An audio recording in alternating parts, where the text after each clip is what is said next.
Rasulullah itu juga ketika hidup itu menyaksikan Palestina dalam keadaan terjajah oleh Romawi pada saat itu.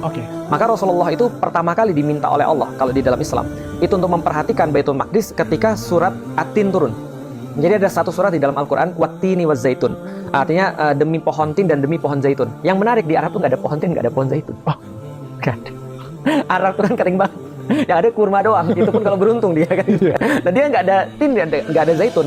Nah kenapa dikatakan ada turun surat tin dan pohon tin dan pohon zaitun dalam surat At-Tin itu? Karena Rasul disuruh untuk memperhatikan negeri di mana pohon tin dan pohon zaitun tumbuh subur. Itu negeri Palestina, negeri Baitul Maqdis yang sekarang kita kenal. Nah artinya ketika disuruh memperhatikan, Rasul mulai ngeliat, oh ternyata kondisinya begini ya. Dan ketika waktu lagi sedih-sedihnya, Rasul itu justru dihibur oleh Allah dengan traveling. Travelingnya kemana? Ke Baitul Maqdis. Isra Mi'raj itu kan pergi Isra-nya kan ke Baitul Maqdis, ke Masjidil Aqsa.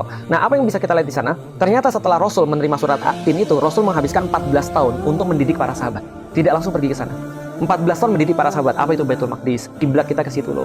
Kita sholat ngadep ke sana loh. Apa itu tempat? Kenapa penting banget? Kenapa tempatnya harus dibebaskan dan segala. Sampai para sahabat tuh merasa, wah ini kami ini bingung nih. Yang mana yang lebih utama nih? Antara masjidmu ya Rasulullah atau Masjidil Aqsa?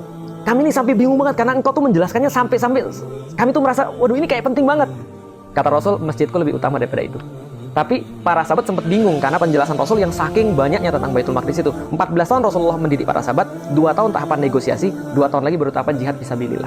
Contoh terakhir, Salahuddin Al-Ayyubi itu direbut pada tahun 1099 oleh pasukan Salib.